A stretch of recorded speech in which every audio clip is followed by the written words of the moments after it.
नमस्कार विद्यार्थी मित्र, द रुपेश अकॅडमी या यूट्यूब चॅनलमध्ये आपलं सहर्ष स्वागत आहे.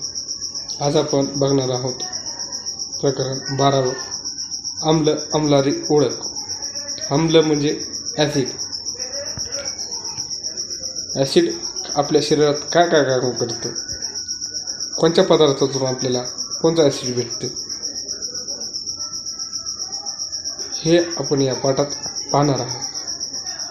थोडे आठवड्यामध्ये बघणार आहोत. आपण रोजच्या आहारात अनेक खाद्यपदार्थांचा उपयोग करतो, जसे लिंबू, चिंच, टमॅटो, साखर, व्हिनेगर, मीठ इत्यादी. सगळ्या पदार्थाची चव एकसारखी असते का? तर सगळ्या पदार्थाची चव ही एकसारखी नसते. त्याच्यानंतर आपण लिंबू, साखर, दही, चुन्याची निवळी, खाण्याचा सोडा, आवळा, चिंच, कैरी, डाळिंब, पाणी या पदार्थाची चव कशी आहे ते लिहा. ह्याच्यानंतर आपण बघणार लिंबूची चव कशी. लिंबू आंबट, साखर गोड, दही आंबट, चुन्याची निवळी आपण खात नाही, खाण्याचा सोडा आपण खाल्लेला नसतो, आवळा तुरट लागतो, चिंच आंबट असते, कैरी आंबट, डाळिंब गोड तुरट, पाणी या पदार्थाची चव कशी आहे. याच्यानंतर आपण डायरेक्ट पाठाला सुरुवात करणार आहोत. आम्ल ॲसिड.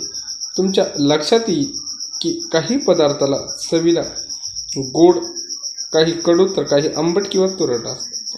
लिंबू, चिंच, व्हिनेगर किंवा आवळा यासारख्या पदार्थांना आंबट चव ही त्यांच्यात असलेल्या एका विशिष्ट प्रकाराच्या संयोगामुळे प्राप्त होते.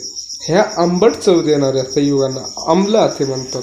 आम्ल पाण्यात विद्राव्य असतात व ते क्षणकारकही असतात. प्राणी आणि वनस्पतीमध्ये सुद्धा आम्ल असते.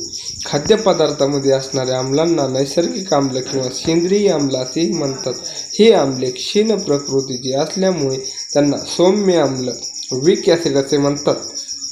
काही आम्ले तीव्र प्रकृतीचे असतात, ती दाहक असतात. उदाहरण सल्फ्युरिक आम्ल H2SO4 ही संज्ञा आहे त्याची.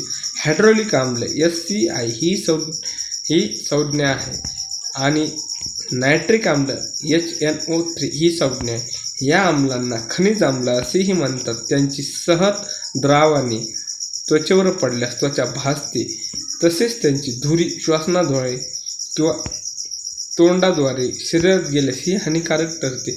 सहज आम्ले हळूहळू पाण्यात घालून त्यांचे विरल आम्ला